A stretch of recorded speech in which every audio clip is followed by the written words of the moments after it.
Guys, magawa tayo ng toasty. Ang ating tanghalian ngayon. Ito yung aming tanghalian. Magawa tayo, guys. Ayan. Meron tayo dito tinapay. Painitin muna natin ito. Painitin muna natin. Tapos magawa tayo ng tinapay, guys. Dahil ito yung ating tanghalian ngayon. Ayan, tingnan natin, guys. Pwede na to.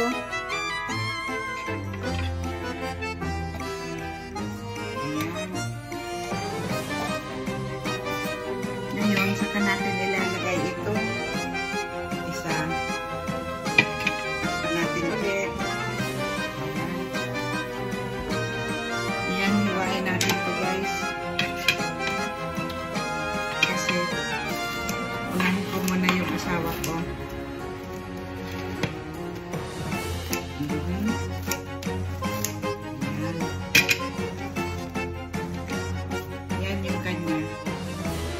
Kanyang tanghalian.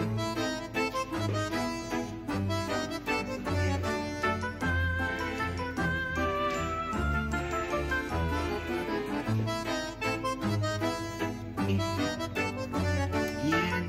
Lagyan natin ng aking happy birthday sa aking kaibigan dyan sa Cebu.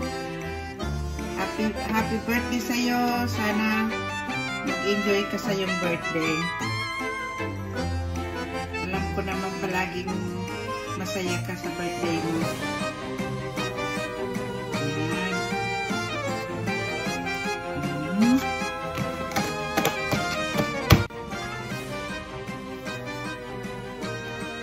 Tapos na ang aking ngayon. Pag ito'y naluto na, isusunod natin to.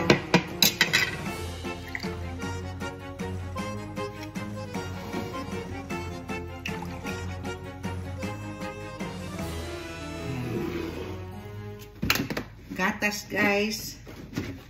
Para sa mga buto-buto.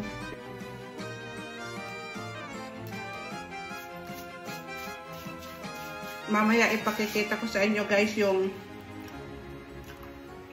aking halaman kung lumaki na ba o hindi. Tapos mayroon ako mga bulaklak na nagbulaklak na sa aking halaman. Pagkakita ko sa inyo, guys, mamaya. Kasi yung tanim kong kohlrabi, maliit na maliit ko yan tinanom. Ngayon mga ganyan na, lumaki na siya. Medyo may asinso na.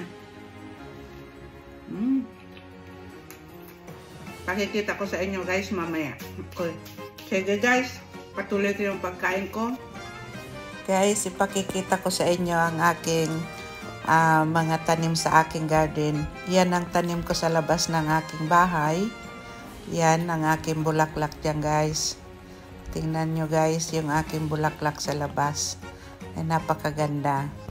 Kahit mainit ngayon, talagang namumulaklak siya. Ayan ang aking magandang bulaklak sa labas. Dalawang kulay yan. Yung isa natapos na mamulaklak, kaya ito na lang ang aking nakunan. Dalawang bulaklak siya, guys. Tapos yung aking rose naman dito sa aking likod ng bahay. Ayan, nagbigay din siya ng bulaklak. Malalaki ang bulaklak niya. Kaya natutuwa talaga ako dahil na kahit na maliit lang yung garden ko, meron akong mga tanim na bulaklak. Ayan. Binigay lang yan sa akin ng bulaklak na rose na yan. Napalaki ko. Ngayon, ang gaganda pati ng bulaklak. Kaya tuwang-tuwa talaga ako. Akala ko hindi ko mabubuhay yan dahil binigay sa akin malaki na. Nilipat ko lang dyan. Ito naman yung aking pion rose, guys. Ayan ang pion rose ko.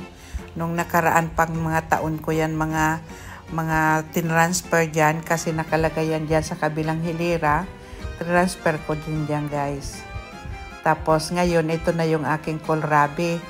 Yung kohlrabi na yan, ay tinanim ko yan mga 3 linggo na siguro, o matagal na nga. Hindi sa lumalaki, pero ngayon at medyo gumanda na ang panahon, gumanda na din siya. Ayan yung aking pion rose, awa rose. Yan. Diyan yan nakatanim sa baba, sa tabi ng aking kohlrabi. Mayroon din akong saging dyan tumubo. Akala ko patay na yung saging ko, tumubo pa rin. Di mo, ang lalaki ng bulaklak ng aking rose. May tinik lang siya. Itong kohlrabi ko talaga natutuwa ako dahil akala ko mamamatay. Pero nabuhay siya, ayan o. Ayan. Lalaki pa yan. Lalaki pa yan guys. At magbibigay ng bunga yan. At napakaganda. Para yung papaya. Kaya natutuwa ako dyan sa gulay na yan. Na kahit maliit lang ay tinanim. Pag lumaki yan, makikita mo talaga. Yan naman yung aking saging. Akala ko patay na yung saging ko dahil nag-winter. Nabuhay pala. Ito naman yung aking patatas. Tingnan nyo yung patatas nyo ko guys. Talagang naglabong na siya. Malaki ng malaki. Palaki ng palaki siya guys. Ayan. Palaki ng palaki yung aking patatas. Hayaan ko lang siya dyan. Pag ang kanyang dahon ay namumula na, pwede nang i-harvest.